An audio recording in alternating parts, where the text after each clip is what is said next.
día, abogado y compañeros. Mi nombre es José Orlando Herrera. En esta ocasión tengo el privilegio de hablarles un poco acerca de lo que es el derecho de integración y comenzaremos con su definición. Sabemos que el derecho de la integración es el conjunto de normas y principios que vienen a regir ese proceso de integración regional entre dos o más estados. Algunos autores sostienen que se trata de un derecho caracterizado por la solidaridad. Así, la integración presupone al establecimiento de un interés común entre los Estados miembros que es llevado a la práctica mediante el proceso de integración, sobre la base de una actitud de solidaridad y en la que prevalece o debiera prevalecer la búsqueda de la satisfacción de interés común, aún por encima de los intereses nacionales. Se afirma también que el derecho de integración tiene su génesis, o mejor dicho, su origen, eh, en el derecho internacional y más específicamente en el derecho de los tratados, toda vez que el proceso de integración regional al que viene a regir surge precisamente de un tratado constitutivo. No obstante, a poco de nacer ya sea diferencia del derecho internacional, en tanto aun cuando rija relaciones entre estados, incluye modalidades que influyen marcadamente en los ciudadanos, en especial las reglas de integración económica.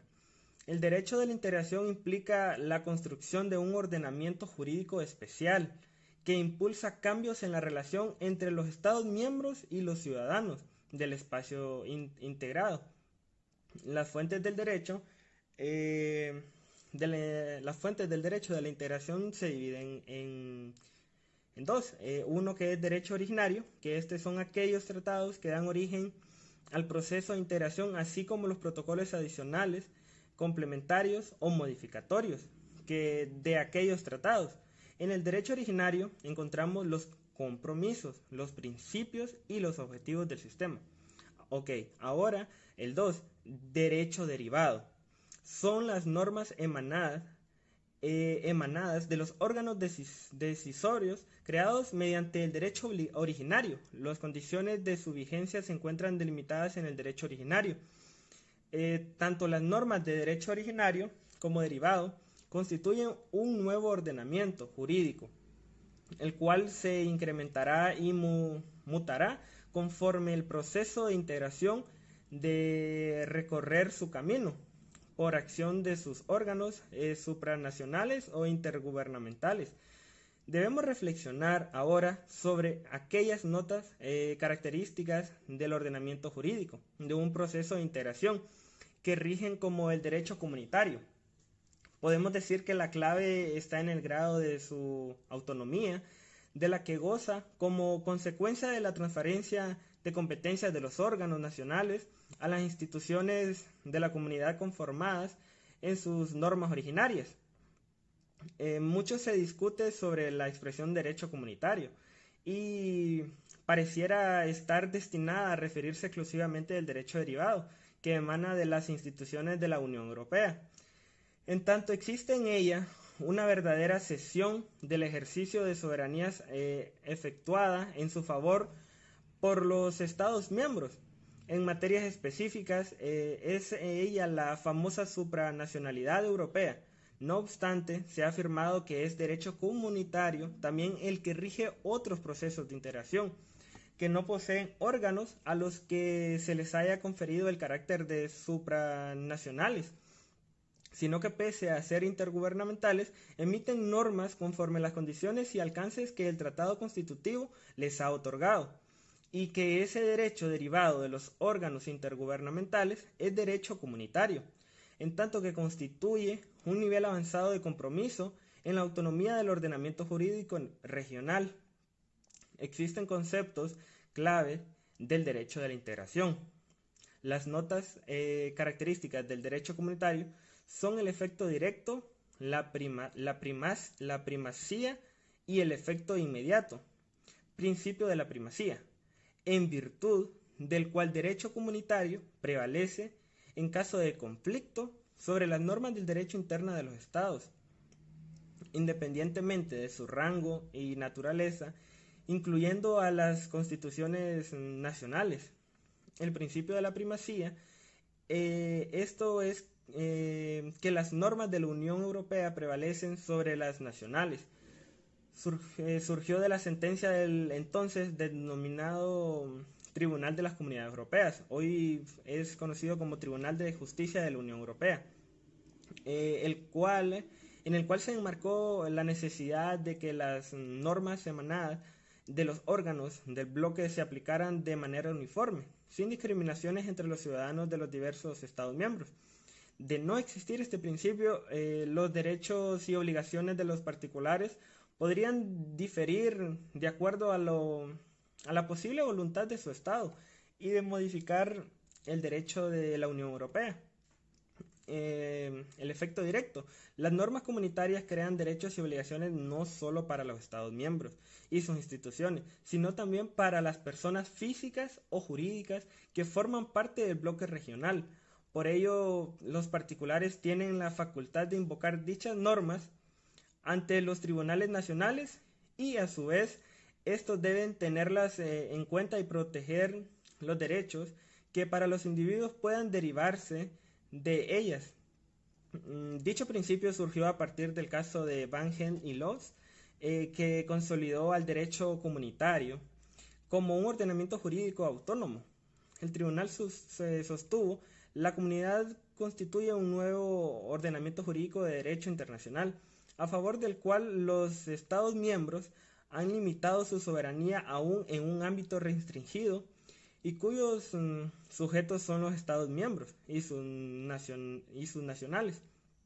El derecho comunitario se instituye así como un derecho autónomo respecto a la legislación de los Estados miembros, generando obligaciones y derechos tanto para aquellos como los particulares.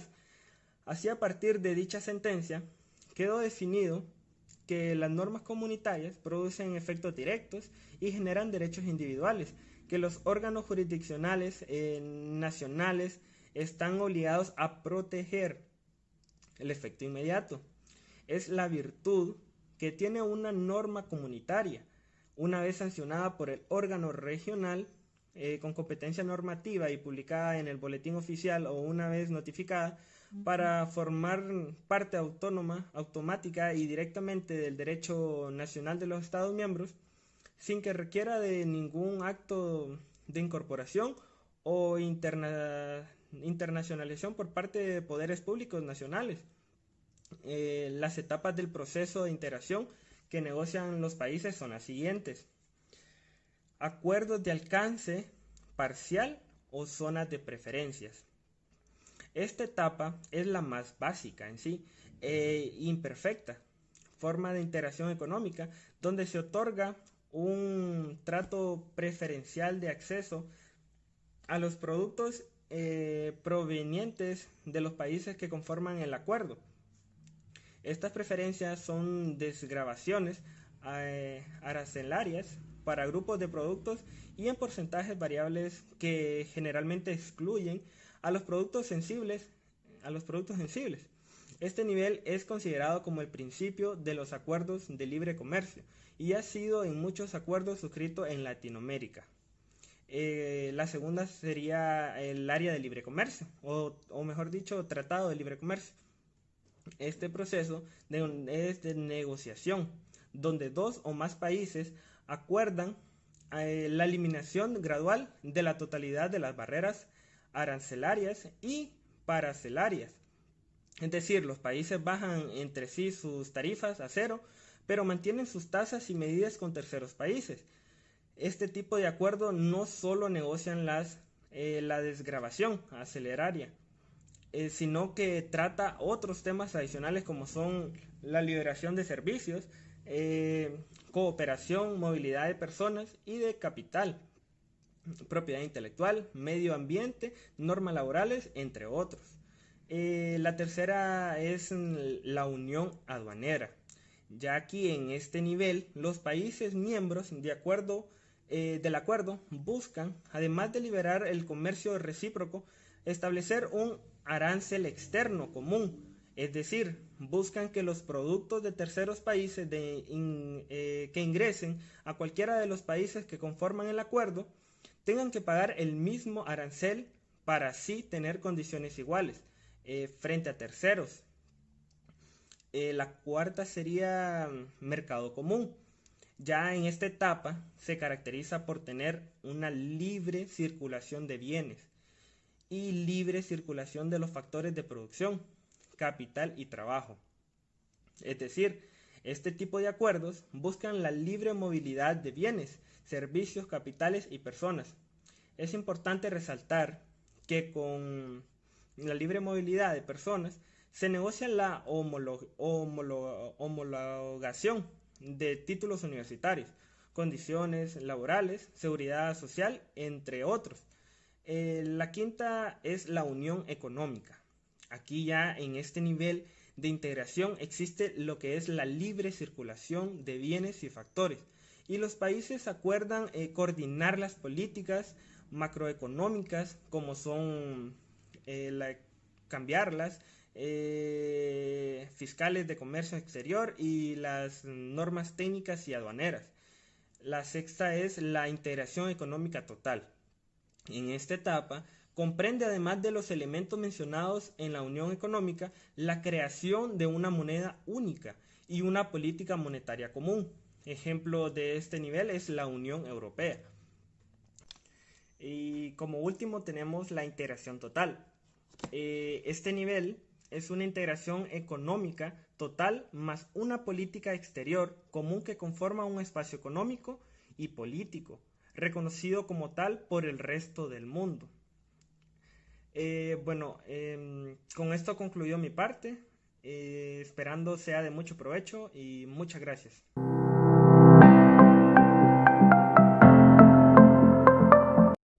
Quizás la limitante mayor del SICA consiste en que la modificación de la estructura institucional de Centroamérica regulada anteriormente como DECA, los órganos e instituciones de la integración mantendrían su autonomía funcional que garantizara un eficiente seguimiento de las decisiones de las reuniones de presidentes.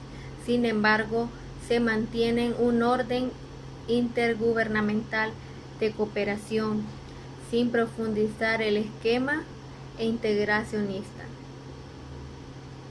Todos los órganos del SICA guardan una relación funcional de coordinación en el marco de un sistema de cooperación intergubernamental sin líneas verticales ni ambiciones que permitan la función comunitaria regional. Es por tal razón que el protocolo de Tegucigalpa incorpora de manera simple como parte del mismo los siguientes órganos: la reunión de vicepresidentes y designados a la presidencia de la República, el Parlamento Central Centroamericano, la Corte Centroamericana de Justicia y el Comité Consultivo. Es decir, el funcionamiento actual del sistema limita el carácter regional comunitario al Parlacén y a la Corte Centroamericana de Justicia, incorporándolos a un sistema rígido de orden presidencialista y de cooperación intergubernamental, ya que enfatiza que el órgano supremo del nuevo sistema es la reunión de presidentes. El sistema propuesto por el esquema del Tratado Constitutivo del Parlacén hubieran resultado más eficientes que el esquema propuesto por el Protocolo de Tegucigalpa, puesto que este esquema institucional, el del Parlacén, en el cual destaca aún el peso político de la reunión de presidentes para la toma de decisiones, hacía fluida la comunicación entre tales instancias regionales, estableciendo adecuados niveles de responsabilidad en la atención de los principales temas de integración y el desarrollo regional, y asignaba definidas competencias a cada uno de las tales instancias. Estructura del SICA. El sistema de la integración centroamericano es el marco institucional que vela por la eficacia y eficiencia para el funcionamiento de sus órganos institucionales, las cuales trabajan en conjunto en la creación de políticas e iniciativas. En tal sentido, los órganos institucionales deben contribuir en la ejecución de los propósitos y de los principios de la integración regional para garantizar el desarrollo equilibrado y armónico y de los factores económicos, sociales, culturales y políticos. Órganos del sistema. La reunión de presidentes, convenio constitutivo, protocolo de Tegucigalpa o la Carta de Organización de Estados Centroamericanos (ODECA). Estructura. La reunión de presidentes es el órgano supremo del sistema de integración centroamericana. Se integran por los presidentes constitucionales de los Estados miembros y se realizará ordinariamente cada semestre y extraordinariamente cuando así lo requieran los presidentes. Funciones. Le corresponde a los presidentes conocer de estos asuntos cuando requieran de sus decisiones en la materia de democracia, desarrollo, libertad, paz y seguridad.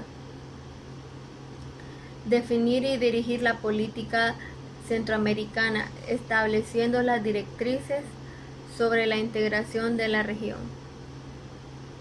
Fortalecer la identidad regional dentro de la dinámica de la consolidación de Centroamérica y asegurar el cumplimiento de las obligaciones contenidas en el presente instrumento. El sistema de la integración centroamericana. El área institucional, el Consejo de Ministros de Relaciones Exteriores.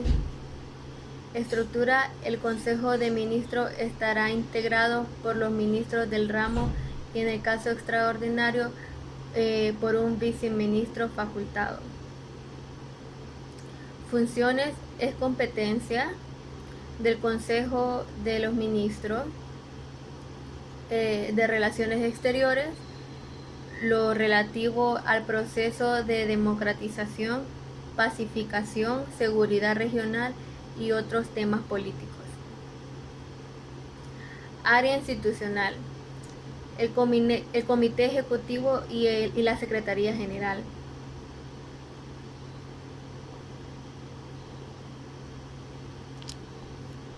Hola, buenas noches, abogado. Mi nombre es Cristel Caballero y yo les voy a hablar sobre el proceso del SICA, el cual consiste en 3 etapas importantes, ¿verdad? La primera etapa, que es la que se caracteriza por la suscripción de un sinnúmero de tratados bilaterales que ofrecieron nuevas experiencias en materia de intercambio y hábitos de cooperación y procedimientos para resolver la problemática común.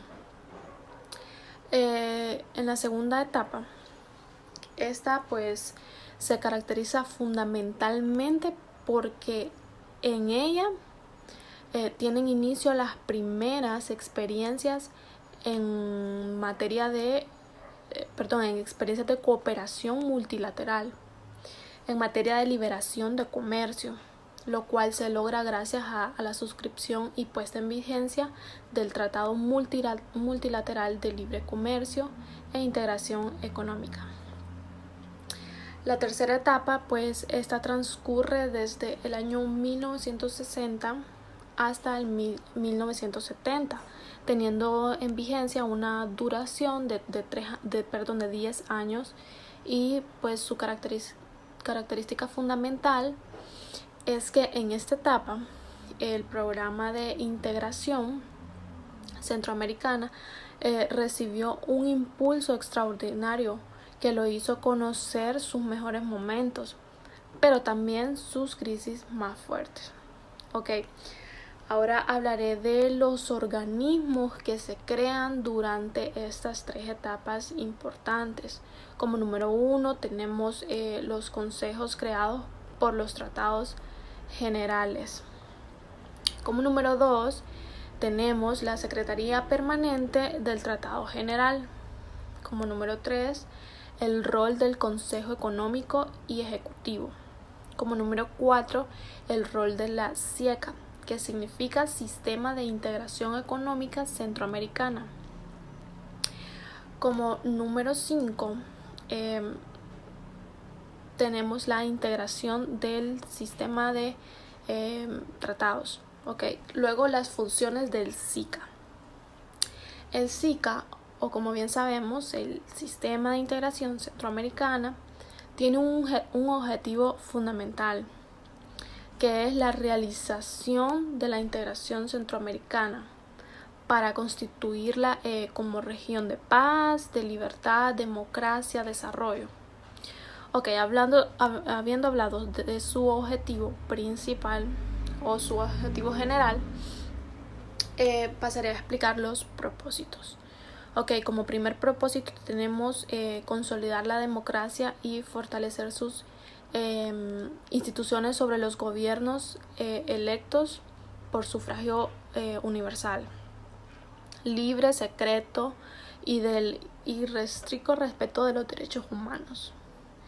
Como opción B tenemos que concretar un nuevo modelo de seguridad regional sustentado en un balance razonable de fuerzas, el fortalecimiento de del poder civil, la superación de la pobreza extrema, la promoción del desarrollo sostenido, la protección del medio ambiente, también la engloba, la erradicación de la violencia, de la corrupción, del narcotráfico, de trata de armas blancas y trata de blancas, Como C, tenemos que impulsar un régimen amplio de libertad. ¿Qué queremos decir? Que este asegure el pleno y armonioso desarrollo del individuo, de la sociedad, en la sociedad. Lograr un sistema regional de bienestar y justicia económica y social de los pueblos centroamericanos. Alcanzar una unión económica y fortalecer el sistema financiero centroamericano. Como punto E tenemos fortalecer la región como bloque económico para insertarlo exitosamente en la economía internacional. Estos propósitos son los más importantes, Ahora bien, hablaré de las principales funciones del SICA, del Sistema de Integración Centroamericana. Su principal función es formular recomendaciones y proponer iniciativas entre las instancias correspondientes sobre el proceso de integración centroamericano a fin de promover, de impulsarlo, evacuar las consultas formuladas por los diversos órganos del SICA y otras instancias regionales e internacionales. También asesorar la Secretaría General del SICA sobre la política de la organización regional y el proceso de integración centroamericano, con el alcance que precisa el protocolo de Tegucigalpa, También tenemos estudiar la realidad centroamericana y su entorno internacional. Y con este fin intercambiar conocimientos y experiencias con órganos u organizaciones similares de otras regiones. También propiciar la conciliación de intereses de los diferentes sectores de Centroamérica para afinar la paz, la democracia, el desarrollo pleno, integración de la región. También tenemos comunicar y divulgar entre las instituciones, los miembros de representaciones nacionales, los propósitos y objetivos del sistema de integración centroamericana, los avances del proceso de la integración y contribución del comité consultivo. También tenemos fomentar la realización de conferencias y seminarios talleres que refuercen la comprensión mutua de la sociedad civil, comunicarse, consultarse constantemente con todas las bases sociales de las organizaciones civil. Ok, ahora bien, vienen los principios del SICA, que el principio, pues no sé, más importante es la tutela. El respeto, promoción de los derechos humanos constituyen la base fundamental del sistema de la integración centroamericana. Como siguiente principio está la paz, la democracia, el desarrollo, la libertad. Pues estas son todo un armónico que orienta las actuaciones de los países miembros del sistema de integración centroamericana, del SICA. También tenemos la identidad centroamericana como manifestación activa de los intereses regionales y de la voluntad de participar en la consolidación de la integración de la región. Como punto número 4 también está la solidaridad centroamericana. Esta pues es como una expresión profunda, interdependencia, origen y destino común. La gradualidad, especificidad y progresividad del proceso de integración económica, sustentando en el desarrollo regional armónico y equilibrado. Y pues el tratamiento especial a países miembros de menor desarrollo relativamente, o sea, la equidad, la reciprocidad y la cláusula centroamericana de excepción. La globalidad del proceso de integración y participación democrática en este mismo, ¿verdad?, de todos los sectores sociales. La seguridad jurídica de las relaciones de los Estados miembros y la solución pacífica de sus controversias. La buena fe de los Estados miembros en el cumplimiento de sus obligaciones,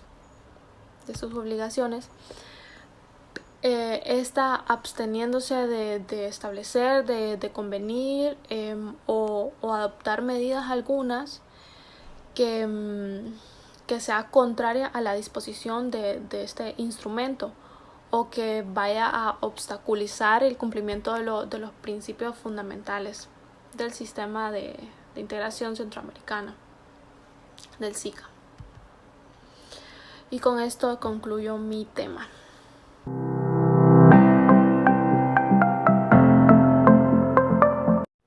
Política. El término política es muy amplio, ya que se puede hablar de política en sentido estricto, es decir, aplicada a los gobiernos y naciones, o en otras instituciones al hablar de políticas empresariales, institucionales, entre otras. Muchos autores definen a la política como el ejercicio del poder, porque se entiende a la política como una de las tantas maneras de ejercer poder con el fin de mediar las diferencias de intereses entre pares en una sociedad. La palabra política proviene del latín politicus, que viene del griego politica y que alude a la cosa pública. Aristóteles popularizó el término con su obra Política. Existen distintas ramas que se derivan de la política, como la ciencia política, la filosofía política, la economía política, entre otras. Es importante distinguir entre las personas que ejercen la política, un ejemplo, funcionarios políticos, y los que se encargan de su estudio, que estos son llamados politólogos.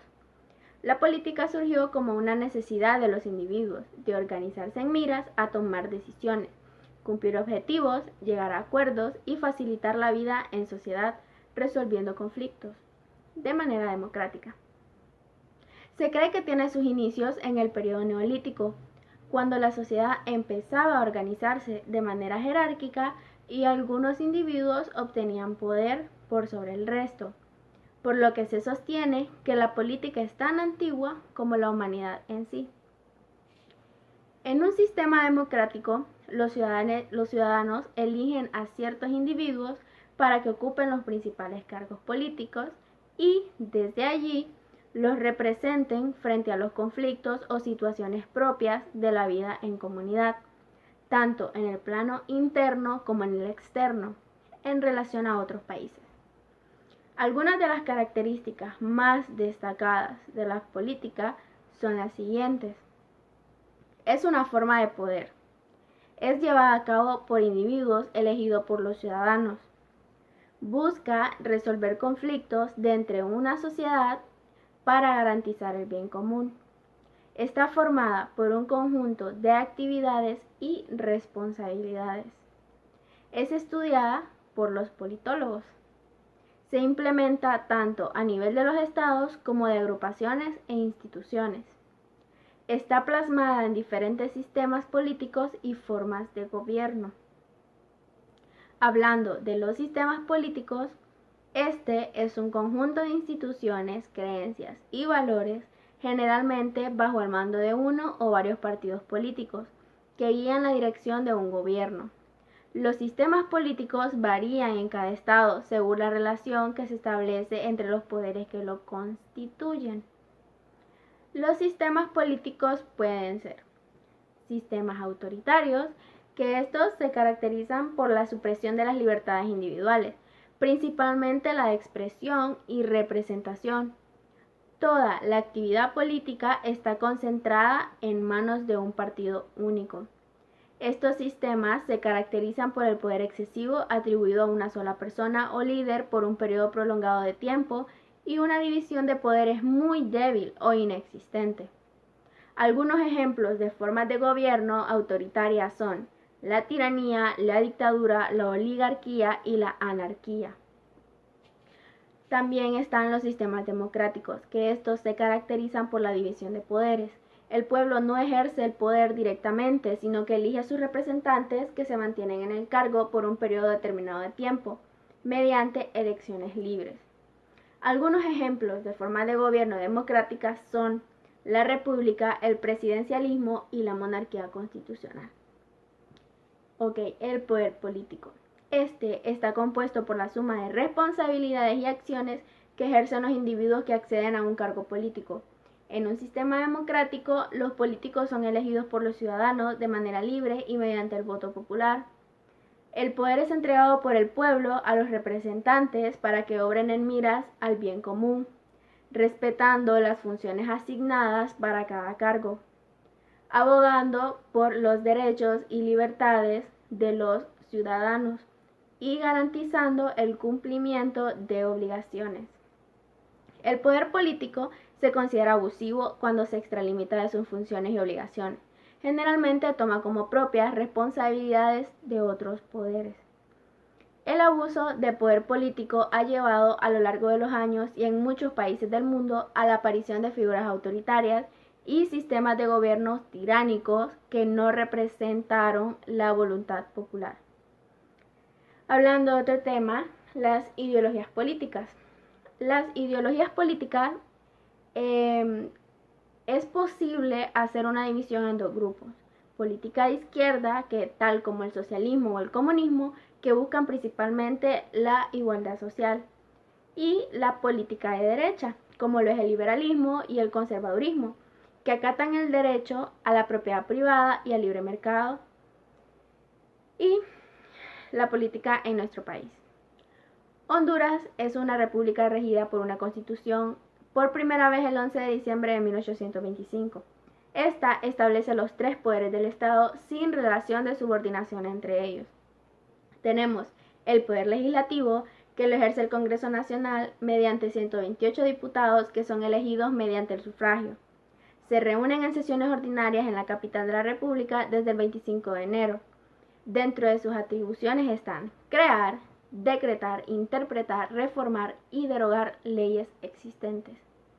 Tenemos el Poder Judicial, que tiene la potestad de impartir justicia para el pueblo, de una forma gratuita en nombre del Estado por magistrados y jueces. Está integrado por la Corte Suprema de Justicia, las Cortes de Apelaciones y los juzgados por la ley.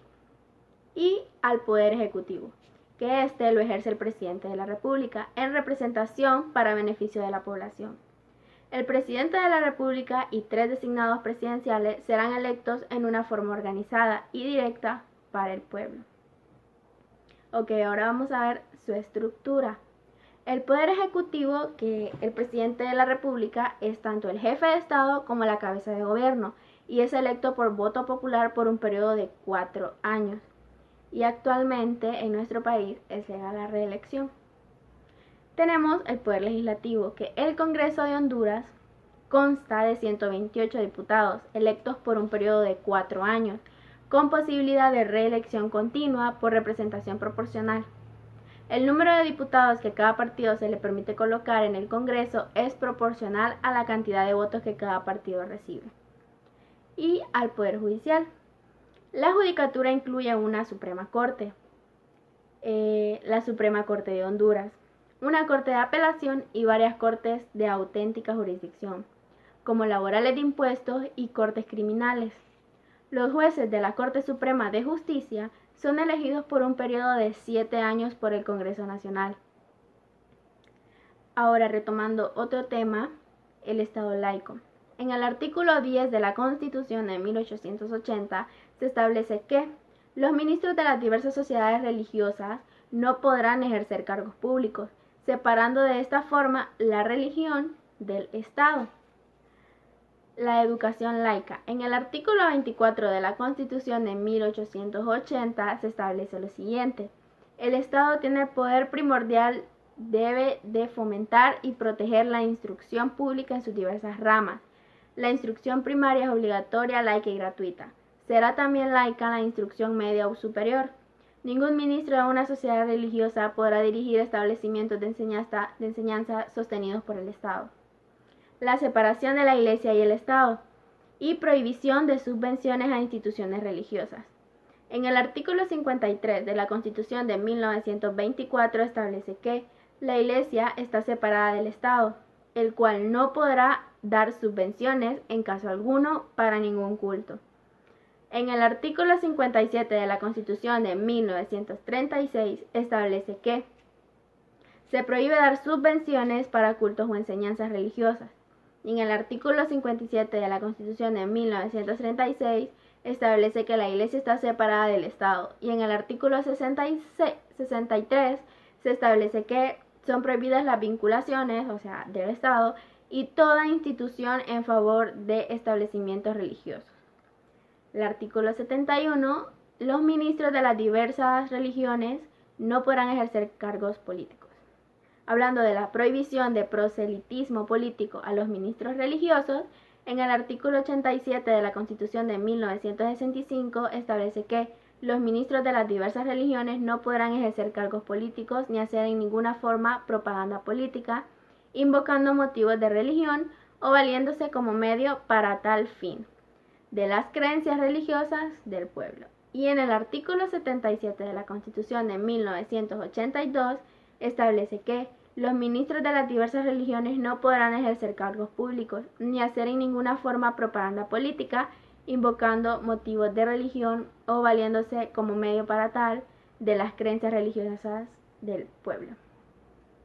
La división administrativa por propósitos administrativos en Honduras está dividido en 18 departamentos, con oficiales municipales y departamentales electos por un término de 4 años.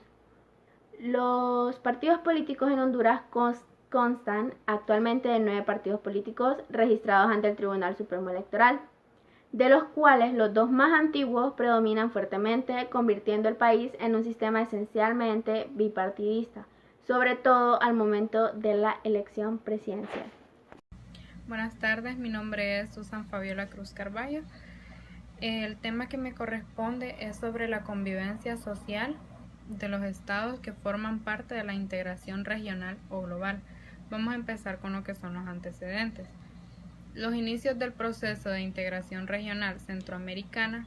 Centroamérica es la región de América Latina con el más extenso historial de suscripciones de acuerdos y tratados a favor de la integración regional. El primer acuerdo data el 14 de octubre de 1951, fecha en que se firmó por los 5 países del área, de esta área, la Carta de Organización de Estados Centroamericanos, que esta es conocida como la Carta de San Salvador, que dio vida a la Organización de los Estados Centroamericanos, la ODECA, mediante la cual se proponían destacar viejos ideales de la Unión Política de Centroamérica. Fue el 12 de diciembre de 1962 que se suscribió una nueva Carta de Organización de Estados Centroamericanos, que modifica la Carta de San Salvador. El artículo 1 de esta carta modificatoria señalaba que Costa Rica, El Salvador, Guatemala, Honduras y Nicaragua son una comunidad económica, política, que aspira a la integración de Centroamérica. La visión de integración política de la ODECA no dio los resultados esperados, por lo que luego de la firma en 1960 del Tratado General de San Salvador, se dio la integración económica centroamericana, que estableció la etapa de mercado común como la meta de la integración económica de la región, por lo que se denomina a ese periodo el mercado común centroamericano. El proceso giró hacia una nueva visión que tenía como prioridad la integración económica con énfasis en el aspecto comercial. Esta nueva visión descansó en la adopción del modelo económico de desarrollo hacia adentro, propuesto por la CEPAL, basado en la sustitución de importaciones y la industrialización. Para alcanzar los objetivos de este modelo, los países centroamericanos, Costa Rica, El Salvador, Guatemala, Honduras y Nicaragua, se comprometieron a tener un arancel externo común, dar libre comercio a los bienes originarios de la región, otorgar incentivos fiscales al desarrollo industrial y crear denominadas industrias de integración. Durante el primer periodo de vida del mercado común centroamericano, las acciones fueron entonces casi exclusivas dirigidas hacia el desarrollo de la integración económica. Sin embargo, cabe destacar que el instrumento jurídico del proceso, el Tratado de Integración Económica Centroamericana, afirmaba que las repúblicas de Guatemala, El Salvador, Honduras y Nicaragua decidieron celebrar este acuerdo con el objeto de reafirmar su propósito de unificar las economías de los 4 países e impulsar en forma conjunta el desarrollo de Centroamérica, a fin de mejorar las condiciones de vida de sus habitantes. Este primer enunciado del Tratado General reafirmaba que la razón de la integración económica para los países como los centroamericanos es el desarrollo económico y social que se materializa a través del mejoramiento de la calidad de vida de sus pobladores. Como resultado de la implementación de los acuerdos en materia económica, en tal sentido, la integración económica no era un fin en sí misma, sino un instrumento para dar apoyo al desarrollo económico y social para estos países. En forma conjunta, consideraban que podían aprovechar mejor sus capacidades, recursos y oportunidades. Sin embargo, relacionar lo económico y social no significó incorporar la temática social al proceso de integración. El tema social en la integración regional centroamericana es una de las fuertes críticas que se hacen al mercado común centroamericano. Es que en la práctica no atendió temas sociales, ambientales y culturales, dejando por fuera incluso en el ámbito económico al sector agrícola. que como sabemos es el que representa mayor generador de empleo y divisas en la región de esa época. Esta situación fue parte debida al hecho que la integración en los años 60 fue impulsada por una clase empresarial emergente de los sectores industriales, agroindustriales y comerciales, que proponían un cambio a la estructura productiva de la región hacia bienes con incorporación de un valor agregado. Pero para evitar abordar esos temas de aquella época como reforma agraria y laboral, por lo anterior, después de la crisis económica y política de la década de los 80, el 13 de diciembre de 1991 se suscribió el protocolo a la Carta de la ODECA, conocido como el Protocolo de Tegucigalpa, que da vida al sistema de integración centroamericana como sistema articulador de la integración centroamericana, el cual está integrado por los miembros originales de la ODECA, que como ya sabemos, Costa Rica, El Salvador, Guatemala, Honduras y Nicaragua, y por Panamá, que se incorpora como Estado miembro número 1, derivado de dicho protocolo. Se organiza en 5 subsistemas, como lo que son político, económico, social, ambiental, cultural y educativo. El tema ambiental fue agregado en 1994 como resultado de la aprobación de la Alianza para el Desarrollo Sostenible de Centroamérica. Como puede apreciarse en el análisis sobre la inclusión de la temática social al protocolo de Tegucigalpa, presentada en el recuadro número 1, se hace referencia a la creación de una comunidad económica y política y se alude a un problema de la pobreza extrema, y se propone un sistema regional de bienestar y justicia económica y social, así como el desarrollo sostenible social en los Estados miembros y en la integración de su conjunto, dejando de forma débil e imprecisa lo que es con referencia a lo social, cuya importancia y participación como un subsistema del proceso de integración, como se rescata en su artículo número 8, en la consecuencia, al iniciar el funcionamiento del sistema de integración centroamericana con el establecimiento de la Secretaría General el 1 de febrero de 1993 en San Salvador, El Salvador. No se contaba con un instrumento jurídico del subsistema social, como tampoco una institución responsable del mismo. Solo pueden entenderse los aspectos sociales de la nueva integración que se encuentra en marcha en América Latina, en el Caribe, ubicada en el marco de integración mundial de los mercados. De aquí surge la necesidad de distinguir entre los aspectos sociales de la integración económica y los aspectos sociales de la integración. El proceso de integración social centroamericano fue planteado hace varios años como objetivo regional.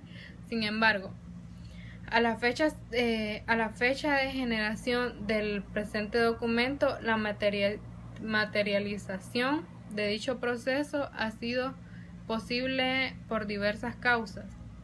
Para entender este bajo nivel de alcance y poder hacer un diagnóstico que permita concretar el proceso de integración social centroamericana, es necesario tanto realizar un análisis histórico del proceso como disponer de un conocimiento profundo de la realidad. Ahora vamos con el tema de la globalización. La globalización es un fenómeno de carácter internacional. Su acción consiste principalmente en lograr una penetración mundial de capitales. Ha permitido que la economía mundial moderna abra espacios a la integración activa que intensifica en la vida económica mundial y surge como consecuencia la Internet.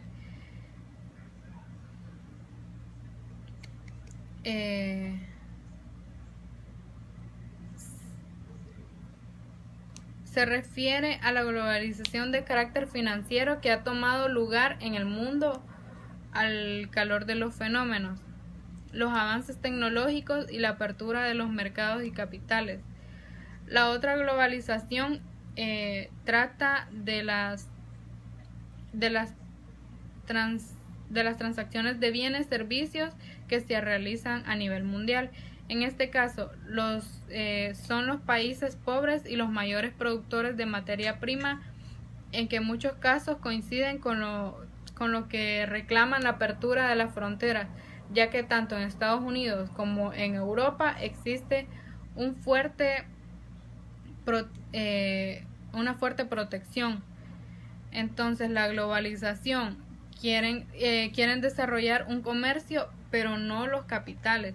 La globalización es un término moderno usado para describir los cambios de la sociedad y la economía mundial, que resulta un incremento sustancial del comercio cultural. Aunque algunos autores antiglobalistas dicen de que la competitividad en un único modelo de mercado tiende a suprimir las realidades culturales de menor poder. El término fue utilizado por primera vez por Teodoro Levitt en la globalización para descubrir las transformaciones que venían surgiendo en la economía internacional. Desde mediados de la década de los 60, la define como un proceso fundamentalmente económico que consiste en la creencia de la integración de distintas economías nacionales, que es un único mercado capitalista. La globalización es el proceso por el cual la creciente comunicación e interdependencia entre los distintos países del mundo unifica mercados, sociedades y culturas a través de una serie de transformaciones sociales, económicas y políticas que les dan un carácter global. Así, los modos de producción y los movimientos de capital se configuran a la escala de planteamiento, mientras que los gobiernos van perdiendo atribuciones ante lo que se denomina la sociedad en red. En este marco se registra un gran incremento del comercio internacional y las invasiones. En el ámbito económico empresarial, el término se utiliza para referirse casi exclusivamente a los efectos mundiales del comercio internacional y el flujo de capital, y particularmente a los efectos de la liberación y desregularización del comercio y las inversiones, lo que a su vez suele denominarse como libre comercio. Etimológicamente, ciertos autores consideran más adecuado en el español el término mundialización, derivado de una palabra francesa en lugar de globalización. La globalización, puesto a que un español global no equivale al mundo como ocurre en inglés, la globalización brinda sin duda oportunidades para desarrollar. Todos hemos entendido con la razón las estrategias nacionales que deben señalarse, las posibilidades de ofrecer y los requisitos que se exigen en la mayor incorporación.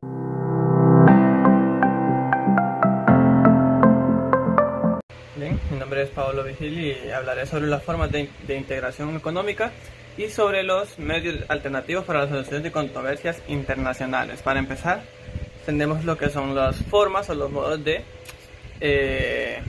integración. Tenemos lo que son 5 formas. Está el acuerdo preferencial, el de área libre, el de la unión aduanera, el del mercado común y el de la unión económica. Estas son las formas de integración que existen. Bien, tenemos el primero, que es el acuerdo preferencial, el cual nos dice que se llama acuerdo preferencial a la forma más simple de integración económica, en el cual otorgan determinadas ventajas entre los firmantes de manera recíproca. Estos son contratos para facilitar el comercio. Generalmente los beneficios son del tipo arancelario. Esta es la primera forma de unión aduanera, de integración, perdón. Tenemos también lo que es el área de libre comercio. nos dice que el área de libre comercio es un acuerdo entre países que busca el desmonte de las barreras del comercio interior con el fin de darle la libertad de movimiento al comercio en la zona. Como tercera tenemos lo que es la Unión Aduanera, y este es el acuerdo entre países que supone, además de la eliminación de barreras comerciales entre los países miembros de una política arancelaria común frente al resto de países, la Unión Aduanera requiere también cierta integración de políticas fiscales y monetarias para sus miembros. Tenemos también lo que es el mercado común, y esta es el área económica en la cual hay un libre movimiento de mercancías entre los miembros que se suscriben, y hay factores como consecuencia de la liberación de los motores aduaneros. Por otra parte, también una de las últimas formas es la unión económica. Los países miembros de la unión económica se caracterizan por tener una política económica, fiscal y monetaria común, es decir, que hay una pérdida de la soberanía nacional en cuanto a eso. Ahora, les voy a hablar sobre los medios alternativos de solución de controversias. Debemos tener unas consideraciones generales. Para empezar, tenemos que una controversia ha sido definida de acuerdo a la Corte Permanente de Justicia Internacional como un desacuerdo sobre un punto de derecho o de hecho, una contradicción, una oposición de tesis jurídica o de intereses entre dos personas. El término controversia es sinónimo de diferendo y litigio, disputa y conflicto. Cuando son internacionales se oponen entre sí a dos estados o dos sujetos de derecho internacional. El derecho internacional y la Carta de las Naciones le obliga a los estados miembros a buscar soluciones pacíficas para este tipo de controversias. Sin embargo, no les establece los métodos. Dentro de estos medios alternativos de solución de controversias encontramos lo que son los medios políticos o diplomáticos o los medios jurídicos. Dentro de los medios políticos o diplomáticos encontramos lo que son las negociaciones, la mediación y los buenos oficios. Dentro de los medios jurídicos encontramos el arbitraje y la sentencia y la solución judicial. ¿Cómo se da la negociación dentro de los medios políticos? Bien, las negociaciones son directas, son el medio formal para resolver las controversias internacionales, se desarrollan normalmente por vía diplomática y por regla general entre plenipotenciarios nombrados, incluso llegan a ser jefes de Estado o ministros de los Estados miembros. ¿Cuáles son los buenos oficios? Bien, los buenos oficios consisten en que un Estado, una personalidad destacada o organización internacional prestan sus buenos oficios para aproximar a las partes en conflicto e impulsarlas a negociar. En cuanto a la mediación, es una tercera persona, nos dice que consiste en que un tercero puede ser un Estado o una personalidad destacada, el mediador, y participa en las negociaciones y formula a las partes en controversia sugerencias y propuestas tendientes a solucionar el diferendo. ¿Cuál es la diferencia entre los buenos oficios y la mediación? Bien, el de los buenos oficios acerca a las partes, el de la mediación sugiere soluciones para las partes. En cuanto a los medios jurídicos, tenemos que los medios jurídicos de solución pacífica de las controversias internacionales son el arbitraje y la sentencia judicial. En el arbitraje, ambos terminan con la decisión obligatoria del tribunal, pero con la diferencia que en el arbitraje las partes constituyen el tribunal, escogen a los árbitros y convienen el procedimiento, y en el arreglo judicial se presupone la existencia de un órgano o de un tribunal que ya exista y que tiene sus propios jueces y reglas de procedimiento. Un ejemplo de estos órganos ya preexistentes es la Corte Internacional de Justicia. ¿Cuándo se creó la Corte Internacional de Justicia? Bien, la Corte Internacional de Justicia se creó en 1945, cuando se negociaba la Carta de San Francisco que crea la Organización de las Naciones Unidas. Se discutió si era conveniente también mantener la Corte Permanente de Justicia Internacional, que fue producto del Tratado de Versalles, o si creaban uno nuevo, y están decidiendo por crear uno nuevo, al cual le llamaron Corte Internacional de Justicia. Debemos tener en cuenta que las sentencias que emita la Corte Internacional de Justicia es obligatoria, definitiva e inapelable. La fuerza obligatoria de la sentencia se limita a las partes en litigio y al caso que ha sido decidido. Respecto de la sentencia, únicamente proceden dos recursos: la interpretación o aclaración y el de revisión. ¿Cuándo procede cada uno de estos recursos? Bien, el de interpretación o aclaración procede en casos de desacuerdo sobre el sentido y alcance de la sentencia. El de revisión podrá interponerse cuando la solicitud se funde en el descubrimiento de un hecho decisivo y nuevo. Tenemos que una de las características de la negociación es que no implica la participación de un tercero, solo participan las partes implicadas en el conflicto y sus representantes. Es un proceso privado, no tiene carácter de cosa juzgada y las decisiones son tomadas por las partes. Las características que tiene la mediación son que el mediador puede ser un individuo, un grupo de personas o una institución. Las partes escogen al mediador, debe ser neutral, no debe hacer juicios ni tomar decisiones vinculantes para las partes. Es únicamente un facilitador. Retomando el tema de la integración, tenemos que, ya centrándonos un poco más en la región, de lo que es la región latinoamericana, tenemos lo que es la integración latinoamericana. ¿Qué es la integración latinoamericana? Es un movimiento político y social que aboga por una estrecha coordinación, relación, asociación y cooperación entre los países de América Latina y el Caribe, desde las Bahamas y México hasta Argentina y Chile, acorde a sus similitudes políticas, sociales, económicas, culturales, religiosas, lingüísticas, ideológicas y geográficas. Bien, esto tiene varias etapas, por así decirlo. Parte desde los días posteriores a la independencia de las colonias que eran españolas aquí en el territorio latinoamericano hasta nuestros días de hoy. Vamos a hacer un breve repaso de esas etapas. Tenemos la primera etapa que data del siglo XIX, y es que después de finalizada la primera fase de lucha de independencia, tenemos lo que son los intentos fallidos de integración por parte de las naciones que surgen de las colonias. Tenemos, por ejemplo, el intento de confederación entre las nuevas repúblicas, como la Gran Colombia de 1819 a 1831, las Provincias Unidas de Centroamérica de 1823 a 1824, la República Federal de Centroamérica de 1824 a 1839 y la Confederación Boliviana de 1836 a 1839. Como ya es conocido de todos, estos modos de integración fracasaron en aquel entonces.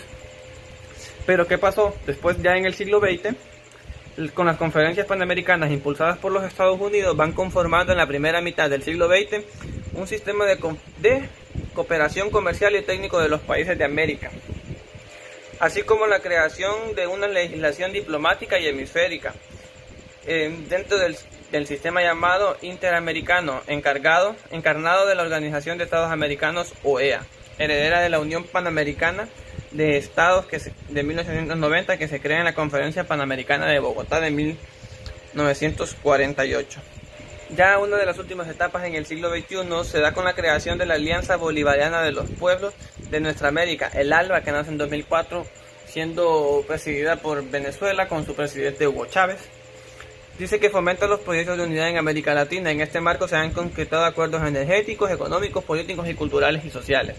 Ya estos son modos de integración política, económica, que se van dando ya dentro de los últimos años y que algunos de nosotros fuimos testigos. También tenemos lo que son la solución pacífica de controversias en el sistema interamericano. Y es que para hablar de estos métodos de solución tenemos que remontarnos siempre al Pacto de Bogotá. ¿Qué es el Pacto de Bogotá? El Pacto de Bogotá, o Tratado Americano de Soluciones Pacíficas, que fue suscrito el 30 de abril de 1948 durante la 9ª Conferencia Internacional Americana celebrada en Bogotá, Colombia.